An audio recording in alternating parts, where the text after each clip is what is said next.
अब्दुल्ला बिन उमरो बिन अल-आस रज़ियल्लाहु ताला अन्हुमा से रवायत है कि रसूलुल्लाह सल्लल्लाहु अलैहि वसल्लम से दरख्त पर लटके हुए फल के बारे में सवाल किया गया तो आप सल्लल्लाहु अलैहि वसल्लम ने फरमाया, जो हाजतमंदी से खाए और छुपा कर ना ले जाए तो उसमें कोई कबात नहीं, और जो इसमें से कुछ छुपा कर ले जाएगा तो उसका दुगना जुर्माना दे और सज़ा अलग होगी।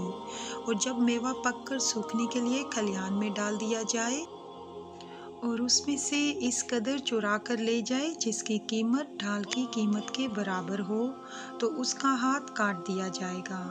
इसके बाद गुमशुदा ऊंट और बकरी का जिक्र किया जैसा कि औरों ने जिक्र किया है। इसमें है आपसे लुक्ते के सिलसिले में पूछा गया तो आप सल्लम ने फरमाया, जो लुक्ता गुजरगाह आम या आबाद गांव में मिले तो 1 साल तक उसकी तशहीर करो। अगर उसका मालिक आ जाए तो उसे दे दो और अगर ना आए तो वो तुम्हारा है।